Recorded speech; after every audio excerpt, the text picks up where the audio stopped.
There's going to be a lot of people coming up today, and they're going to be saying a lot of amazing things about Josh.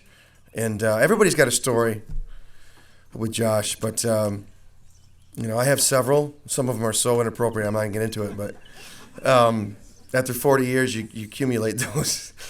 But I just wanted to thank Josh's family. They've been my family since I've 5 years old, as I said. And Mike, Betty, and Joe have endured, a tremendous loss, and I couldn't imagine. But I'm so glad to see everybody here. So I do want to welcome Joe Chambers up here right now. He's going to say some things, and we are going to have a lot of speakers throughout the night. So thank you so much for coming up and saying some words. And we have some music throughout the day and night. If there's anybody who wants to come up and say something that's hasn't been scheduled, just let me know, because we want to hear from everybody if you want to say some things. But without further ado, Mr. Joe Chambers.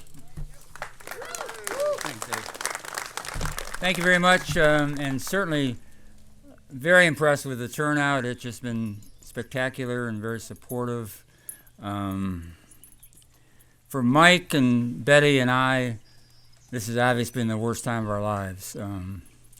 But support from you people, ever since Josh died, we've had a lot of heroes and angels appear in our life again. Some from the past, some newer friends, but we could not have gotten through this. We've not gotten through it, by the way, but we couldn't get to the point we are now, which is better than it was, without the intense support of everybody here. We've had everything, heroes who spent 2 weeks living in our house, so we didn't have to worry about our dogs. Somebody who basically broke into Loma Linda Hospital to make sure Josh was okay. People bringing food and support. People coming and sitting with Betty when I just couldn't do it anymore in some ways. Holding her hand. Just great support. Starting the first couple of, the first day or so back, we were getting 10, 15 cards a day, and we got those for weeks and weeks. We got hundreds of cards, and Betty and I would sit by the fire and start reading them and get through as much as we could, have a glass of wine, sit by the fire, cry, and sometimes get through all the cards that came that day and sometimes not. But the support has been absolutely fantastic. And some of you have followed it was therapeutic for me to write about Josh, good Josh, bad Josh. And I think, I don't know, we could even have a show of hands. How many people think Josh was creative? How many think he was intelligent? How many think he was a good guitarist? How many think he was perfect? Okay, we're all on the same page for today. And today is not meant to be a love song for Josh. It's a time to, just remember him, remember each other, kind of a tribute to his life, the great moments, the struggles he had, and he had struggles. He had mental health issues, and people understood that when he had, everybody was a dear friend. I mean, when he had friends, he had forever friends. There may have been some falling outs, and there were some times and creative people do that, I think, and passionate people do that. He would say to me, I've got to make amends with this person, and I'm going to do it. I'm going to have a plan to make amends because I love this person, and we're not getting along the way I think we should.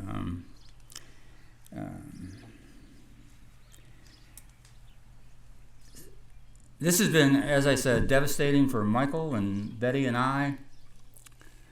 Some of the good things that have come from it is the support that we've got from the people here today and other people. Also, Josh was an organ donor. Betty and I did the honor walk at Loma Linda Hospital, where you follow the patient being wheeled from his room to the operating room. And I thought it'd be like 20 hospital staff people lining the walls. It was like 200. And it was maybe 3 corridors, and they were cheering, clapping. And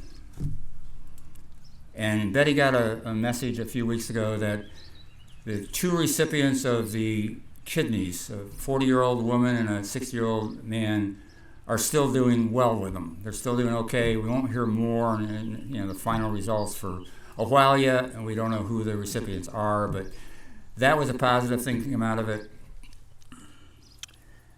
I think Laura Goodman may touch on this later, but Josh died on Friday.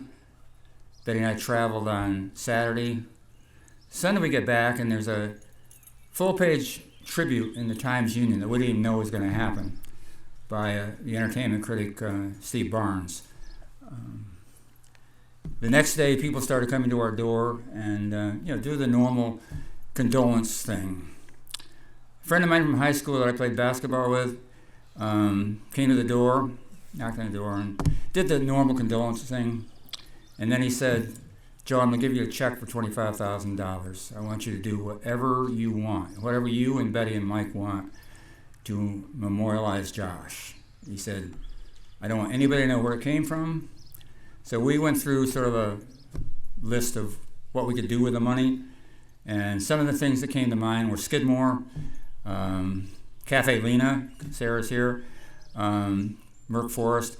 We finally decided on Greenwich High School to give a $1,500, $2,000 a year scholarship to the high school, to a recipient who excelled in either drama or music and wanted to pursue it in college.